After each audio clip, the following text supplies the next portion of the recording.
This week we're revisiting episode 59 from October of 2016. Welcome to another episode of The Little Radio Show. My name is Sandra Fernandez, and I'm joined by my co-hosts Juan, Alanis, and Anjelica Cazares, and we're bringing you small talk about big topics. This week we have a conversation about what happens when you get so busy that you stop doing important things like bringing other topics to your radio show. Just a reminder that you can catch us every week on Thursdays at 2 p.m. Central Time on hmsnetradio.org. Our show archives and the link to our iTunes and Stitcher channels are available at thelittlерadioshow.com. The Little Radio Show is brought to you in partnership with juanofwords.com and HispanicHouston.com. Ways you know that Juan and Anjelica and I have gotten much too busy is that, one, we haven't mentioned a TV show in weeks, which means that we're not up to date on our TV viewing. So, for example, I know for a fact that Empire just started, and Juan hasn't mentioned, and Juan and I have been talking for at least 45 minutes, and he hasn't watched it yet. The other way is... And I want to know who fell over the ledge. Seriously, that's just wrong. I want to know which one of the two girls is dead. And everyone out there who's been watching Empire, and it's been a couple of weeks at this point since it's run, they're all like, oh dear Lord, really? The other way that you know that we're really, really busy is that we come into the show and we've got not a single topic picked out. Basically, for those of you who don't know, Juan, Anjelica, and I recently launched a business together, like not the radio show, a business together. So every time we get together, we're supposed to be planning out the show, and instead we're talking about, oh, we owe this client that, and we owe that client that. Well, it's not only that. It's we get together and we're supposed to be talking about like just like how are you doing? Because if y'all don't know out there, we're friends, and so a lot of the times our conversations don't lead that way anymore. A lot of the times it's like, oh, by the way, blah blah blah needs this, blah blah blah needs that. Did you get the email? What did they mean by this? And it's like, and then we throw in the like, you know what? We should do a happy hour one day, yes. And then it never happens. And 6 weeks later, we go, oh yeah, that happy hour never happened. So I want to talk a little bit about what that actually looks like is when you're trying to run a business. And especially when you have personalities, it might be we all have our different strengths. And so I'm always the one who's always looking for the digital tech tool that's going to help us coordinate better. And poor Juan and Anjelica, we've worked together on a variety of projects over many years, and I have tried to pull them into many project management tools. And at this point, they just look at me and smile because they know that it's not happening. I love my project management tools, but they're not as fond of them. No, we're not. And it's been about 2 or 3 of them at this point. And every time I'm like, I can't, Sandra. We want to pull out the paper and the pen and just start writing and then scratching it off. And we used to be on Basecamp, which didn't work so well for us. Basecamp is a wonderful tool. It just didn't work out for us. And then we were on Asana for a while, but it just didn't mesh with Anjelica's way of thinking. No, it didn't. And then its we were on Trello for a while, and I'm going to be honest, at Trello, I don't get Trello. I mean, I have a client who uses it, so I'm very familiar with it. I'm very comfortable with it. I manage entire projects on it, but it's counterintuitive to how I think Trello is. So my preference is actually a Microsoft Word document with little bullet points on there that says what I have to do. However, we just started using Slack because I'm making them test it out. Yes. So Juan I refused to do it, and so he grabbed my computer and he downloaded. And I downloaded everything on her computer. Yeah, he did. And I was like, okay, fine, I get it. This is working for you, which means I probably should get on it so we can have constant communication. Well, I like Slack because I love Slack. It's like a private chat, like you know. And you can use it anywhere, and like it's just the people within the group that get to see it or whatever, or the people in that little chat that get to see it. So that I'm like, oh, I like this. this I can use. So the cool thing, Slack, basically, think of Facebook Messenger, private level, private label that you only give access to the people that you want access to. And you can set it up to where anyone who has your company email address can join, or that where they have to have an invitation. And you create these little groups based on project or topic or whatever, and you go in and you can at message people, you can attach documents and etc. Now, if you're working on it on your computer, there's some really cool stuff you can do. You can star messages so that you can go back. You can put little notices on there for it to do a notification reminder to you, so that you know that you have to go back and take a look at it again. See, I haven't gotten that in depth yet. And on your computer, there's also a view where it will show you all your unread messages from all of the boards in there, which is really cool. For us, what we do is basically it's taken the place of email for our internal email. So we are not doing internal email anymore. What we're doing, we would do the Facebook chat where I would be like, hey, I would ping you on Facebook, or I'd send you a text message, or And so now it's all in one place. Yeah, now it's just I just go to Slack and we. And it's really cool because what happens is, like, if I put in a link to a Google Drive document, it'll have it there. So instead of me having to go hunt for it again, I can just scroll until I find it and click on it, and it'll open the document. The same thing with Dropbox. So I'm actually the thing about Slack is it's not a project management tool, it's a communications tool, which is very much helpful because all we really need is a simple, effective way to share information back and forth. Yeah, that's true. And I mean, for me, that's really been like, I think out of all of them, this one's been probably my favorite. This one and the favorite one. This one and Dropbox. Like Dropbox, when you showed me how to do the thing where now it's synced on my computer, it's synced on my laptop, it's synced on my phone, it's synced on the internet. So anywhere I am, I can pull whatever document I'm working off of, and I can access that. And I'm like, that's so cool. I have a question. So do you your strengths, because you talked about you're the techie person, you are the geeky person that comes to us and you're like, did y'all see this? And we're like, no, that's like light years ahead of us. What are your strengths? What do you think your strengths are? Like, I'm asking both of you. I'm going to tell you the stuff that I ping to Juan all the time is soften this email for me. It's like, Juan, I need you to please take a look at this and soften the language for me, I beg of you. And that's actually a direct quote from 2 days ago. Juan does really, really well the client communications. Juan is very good at that. Juan is also very good at the relationship management part, especially as we're talking with media and other media and influencers. It just comes very naturally to him, as much as I he is. think you are very good at the details that are unseen, right? So all the little things that dotting the I's and crossing the T's. All the behind the scenes stuff. Yeah. So it's a lot of non. You're not physically, it's a lot of communication that you do, Sandra, but I think sometimes you're very detail oriented. Make sure that you ask every question possible to get every answer possible. So it's basically, it's in the form, I don't want to say it like this, but it's kind of covering our butts. Yes. You know what I mean? Well, you're very pragmatic. You're like very I want to have all the information so that then I can make. I want to have variety. I want to have choices. Because there's some people. But that's a good thing, It is. No, it really is. It's helped us. But on the other, you're thorough. Yeah. On the other hand, it can slow you down. Yeah. Because that also means that until I have all the pieces, I really can't see the end. I think I'm good at like multitasking. Like I'm good. I think I'm good at like having several projects going on at the same time. Like I always have like a bunch of stuff going on, and I try to keep myself organized and as much as possible. And I've learned over the years to get better organized. Like when we were on a call this week we were talking about a project with another client, and my thing was like I immediately got on the computer and I was like I'm taking notes as we're talking, and I'm like typing everything that everybody's saying, and it's like you can hear me typing away, but I'm like this makes it so much easier for me later because I can just come back and be like, well, wait a minute, who said what, or what did we agree to in that call, or what is it that we're supposed to deliver?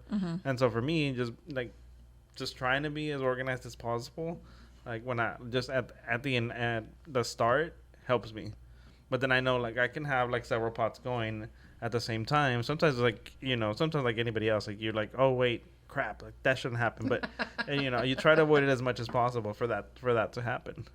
So at the beginning of this of the episode, I started out with one of the ways that you can tell that we've gotten really busy is the fact that we didn't actually have a topic for today. No, so we don't. one of the things that happens to me is I start to strip away the things, like I stop going out with my friends, and then my family stops seeing me as often, and then I stop going to networking stuff and business development things, and after a while I become a hermit, and then I look up and I go, wait a minute, when was the last time I got up from my desk and talked to a person other than a client? It's like, oh, let's stop doing that. Yes. I think my tendencies are is that I am very forgiving for a lot of things. Like I'm very forgiving, like, that didn't pan out, that didn't work out, let's move on.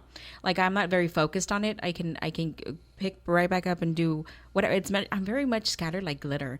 Like once it's like on the floor, it's I don't know if that's a strength or it's a weakness that I don't focus on like the bad. But you remind us that the pretty is important. Yeah. Well, because Juan and I are very much about function over form, and you remind us. I love the fluff. Yes, but it's important. We're not talking about inconsequential No, not content. Yeah. Yes, but you always bring up. It's like, wait a minute. If we take an extra 10 minutes, we can add these little things and it will make a difference. And it does make a difference. And so from that perspective, you're very visual, but you're also, what is it that Kathy Cano Murillo calls it, the cult of the glitter? You remind us that glitter's still important. The glitter's still important. Yeah. And sometimes I've noticed that I've carried that often into conversations. So a lot of my conversations now, I think I've become watching you guys, and watching you guys network. I've taken my own lead on how I want to network. And so I've managed to be able to actually communicate with people on a different level other than business, which is good for business. And that's what I was going to say. I think you're really good at like creating like one-on-one relationships with people, like, where people are like, they feel very comfortable with you and they like call you or they text you or they tell you very personal things because I think they just feel comfortable. I think you're a good like ringleader. Like, when we're at a social event and part of our job is to like get things going and get people excited. Well, bring out the mic. Yeah, it's you know what? That's all that says is that I talk too much. Get in there and make it happen. Yeah, it's an indication that I talk way too much. That's what happens. So you give me a microphone and you put a speaker to it. Good luck to try to shut me up. Yeah, I do get reminded a lot often by these two guys, like Anjelica, a lot of like, we got to move it on. And I'm like, you're right. Yes. Okay. And then I go off and my world goes back to La La Land and I get a few stares from Juan and Sandra, like, Anjelica, come back. And I'm like, yes, I'm coming back. But I learned a lot of this stuff from you guys. So lately Juan has seen me that I've been like in the corner and he says that I have a face. I'm like, I don't realize because I'm thinking of other things, but he's like, Anjelica, you're not like, you're not the usual. And so I think I noticed there was a difference in me and the way I communicate and network was based on like your reaction to me. And you're like, you're not clicking the way you usually do. And I was like, no, you're right. I'm not, because I'm thinking of other things. But Sandra's the same way. You can walk up to anybody and have a conversation. And just like that. Yes. And I've always been able to do that, but we've had this talk in a previous episode, and I don't remember what episode number it is off the top of my head, about how, but to me, as an introvert, it doesn't mean that I'm shy. It doesn't mean that I can't go out and talk to people and go do the party scene, the talk scene, the social scene. It just means that I need to recharge by having some alone time. To me, that's exhausting. That is work. That is like going out and running 5 miles or something. It's exercise. It's something that is actually taking a toll on me. But I can, and I've been in many different situations where I have to engage with other people, either from a personal perspective or from a professional perspective on behalf of a client, etc.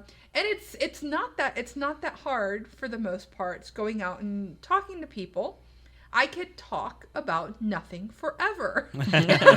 But see, I think the thing is like, for me, this is like networking is a learned skill that I'm still developing, but it's a learned skill that I've improved on over the last years, because I think, a couple years ago, like I probably was a horrible networker. Like I just didn't know what conversations to have. But what do you consider to be a good networker? Because I have a friend who's in sales, and she does not consider it to be an effective networking event unless she comes out with just a handful of business cards. But see, for me, it's not about the business cards. For me, it's about starting to build a relationship. Yeah, it's not how many connections you make. So it's like coming away with something that I'm gonna remember about you.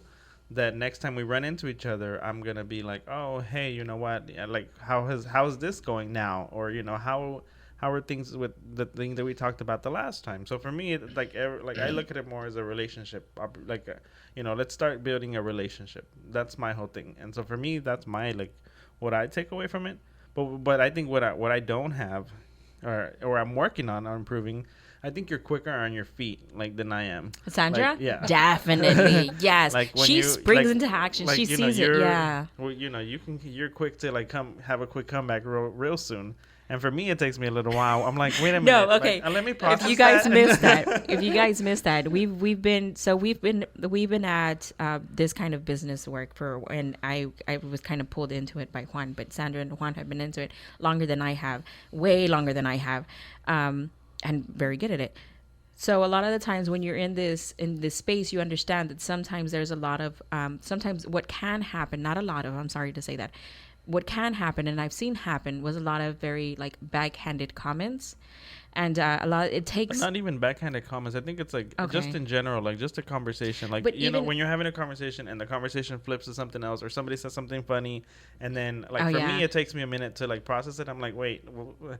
Okay, that was the joke. Oh, okay. And then I laugh about it, but I think Sandra's quicker, which is she gets the joke and she oh, you know what? I know another joke too. Yeah. Well, not so much backhanded like that, but a lot of the conversations can take place. Well, me personally, when I hear that conversation go in that direction, I tend to close in, right? Mm. And I'm like, oh my goodness. But I've learned from Sandra, it's not that you don't back down, but you don't let it intimidate you. And she easily. Makes it and she does it so politely. And she does it so politely, right? Yes, Mom, I'm capable of being polite. All of your work actually worked. No, but I walk away. I tend to break in and no, I can't. That's not gonna allow me. And Sandra's like, hold on, and she'll say something. She'll say something in return, and I'm like, oh, I gotta walk away. But I've seen it happen to you, Sandra, once or twice, in these many years. So no, it doesn't happen a lot. But you know what? We've actually had the conversation, Anjelica and I, where I was like, man, Sandra's so sharp. She's so quick on her feet. She's on it. Yeah. It's just like that. And and so. And I'm like, I want to, that's one thing I need to work on is I need to be able to do what do they call it now? The clap back? The clap back. No, but we've sat around tables before where we've sat at galas and stuff and nobody's having a conversation. It feels very awkward. And Sandra just comes in and is and we can talk about anything. All of a sudden she's having a conversation and other people are joining in on top of whatever it is that being said. It can be, and it's very lighthearted conversation. So nobody's oh, what happened? My dog, whatever. And I seen somebody, you know what I'm saying? It's not it's never in depth. It's always very much small talk. Yeah, small it's talk. very small, but it's very enjoyable small talk. It's not small talk. Sometimes a lot of I don't want to say not it's not the weather. go to how's the weather doing? Yeah, what well, I mean? it's Houston. I know. That's gonna get you some hostility right off the back. It's been hot. What do you mean about the weather? And this is the Sandra. You gave a great example. But what when you're busy? Yes. What are the things that you cut out? Besides just seeing people, but okay. What are the things that you're I stopped buying groceries.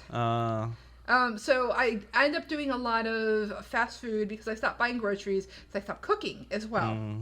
Those are things that stop happening. I stopped doing leisure time with my family as much. So there's a certain amount. My family is very social. Oh my goodness. Lunches, dinners, get together, shopping trips. They've all learned to just accept that I'm not like the rest of them. And they forgive me so many no's, but there comes a point at which I start to annoy them. And so I have to remind myself, okay, I have to actually start spending time with my family again. I'll forget that. It's like, okay, I won't have had lunch or dinner with anyone in a couple of weeks, which doesn't sound like all that much, but to my family, that's forever. My friends will start being like, you know what? I've forgotten what your face looks like. Send me a note for God's sake. You're not, smoke signal, something. I stopped messaging people. I stopped doing like the lighthearted, casual stuff. I stopped going out to movies, and so it starts to pull in, and you'll notice what I didn't say I stopped doing. I didn't say I stopped taking phone calls from clients or I stopped doing work, because that tends to become the focus. Right. Is I'm trying to get my work done. And so I start to sacrifice all the quote unquote work-life stuff, all the fun stuff, all the stuff that I'm supposed to be enjoying so that the work gets done. Right. And this is something that I do fairly frequently. Like my friends in family are used to it, and so they'd be like, "Oh, you've been really busy," and then I think about it, I'm like, "Yeah, okay, I need to stop," because it's not a question of that I'm not busy. I am busy, but sometimes it's just a matter of you let get like that. Yeah. For me, anyway. Yeah. What do you do? Well, to me, I start being like, You become one with the computer for sure. I do like. He's a grumpy Gus. Yes. Have you noticed that one? Yeah. I start getting like, very like focused. Like I feel like I'm going on the computer, but I haven't gone like lately. I haven't gone to the park. I haven't like. I haven't updated my blog. I haven't done any exercise. I have done that because that's part of like the business as well for me. And so like, I haven't gone to the park. I haven't exercised. I haven't like I just cooked today. I hadn't really cooked in a while, and I had started like cooking a little bit more often because I was like I started making like salsas and stuff like that, and that was like the base of my cooking for everything. But I hadn't done that, and today I was like, you know what, I'm gonna do it. Those men and their sauces, let me tell you. I'm like, I gotta do it today because I need the break to just get away from the computer. And then the other thing I do is like I start being selective, like very selective about where like events that I'm gonna go to, like am I gonna go? Is there a purpose that I can see for me being there or not being there? And so that's where like I start being selective on that end, like on. So when is it? I'm sorry, did I cut you off? No, but I mean, but there's certain things that I like that are a priority for me that I'm like I'm not gonna stop this no matter what. And that's like, and the one thing that's for me like that I think is a priority is like this right now, like going to Edgar's soccer games. Like I'm like I want to go to them. I want to be there, and like so for me, I made that a priority. Two, like going to see my parents. Like I'm like I'm still gonna go see my parents. So I'm like no matter how busy I am, I'm gonna go visit them. And like I think things like that are the priority for me. But I just start cutting everything else off, and I haven't even watched any TV. Like that's why he doesn't know who fell over the rail in Empire. Like I had to watch. Like we were watching something on the computer the other day, and it was like one of Anjelica, who's a telenovela actress, and it was one of her telenovelas, and I told Anjelica, let me turn it off, because if I watch enough, I'm gonna get hooked. I don't want to get hooked. So let me explain to you how I watch television. I have two 24-inch monitors, and I've got four. I've got four four like windows open in between those two screens, and one of them is running a video or the TV or something. So I'm not really looking at it. It's more like background noise. While I'm working. But that's how I watched. What was the new? There's that new Kiefer Sutherland show. Oh yeah, where he's the president or something. Yeah. And so I had to watch that. It's like I actually watched that live. Oh my God, not on demand, but in real time. When was the last time you watched a show in real time? You know what? Seriously. You know what I like watching real time are like the morning newscast shows. Oh, I don't watch the morning news. When I wake up, like that's what I like to do. I like to have that in the background. Back CNN. Yeah, he doesn't I like the to have background of CNN. Like I like to have the background of CNN going, but then they just start repeating the stories, and I'm like, okay, it's time to change it or turn it off because it's enough. So, but one of the things that I do, what I tend to do is that, unlike Juan, is when I know I'm really busy is when people start telling me, like my mom will call me here, like, hey, like you live a block away and I haven't seen you for a month. And I'm like, oops. But I start looking for fluffy things to do. I'm like, I need to go do something else. So I'll drag like some of my craft stuff to my, that's when I know I've become too busy, because I'll drag some of my craft stuff to my bed. I'll sit on my bed and I'll force myself to turn on the hot glue gun and start piecing things to anything other than staring at a screen or reading something or reading an email or doing something else. And, or, you know, if I do happen to have a chance to hang out with my family loves, like yours, loves to hang out. But I find myself like looking on my phone to read emails, to read updates, to read all kinds of things. And they're like, what are you doing? I'm like, I'm just nothing. I'm just like looking at my phone. They're like, stop. Can you join us? Like, can you partake in all of this that's happening? But that's one of my biggest things is that I disconnect a lot. When family? Things became yes, from family, from you, from like social media. I won't update. I'll disconnect. Like I've gotten progressively worse. I'm bad at that. Like where I don't update on social media for like days and I just disconnect. Like on my personal stuff, like on my personal profiles, like I just won't you won't update anything. I just won't update a lot. So like there's like on the blog stuff I do update just because there's a lot of stuff out there that I can update about. But like when it comes to me, like personally, like I just I'm like busy and my mind's not there to be like, you know, hey, I'm taking a selfie. It sounds like it's something that we all do fairly the same way, is that we just tend to start focusing on the work part and everything else just goes to the wayside, except for the things that we absolutely know we can't not do. But it seems like you, like Juan, y'all made me think about this.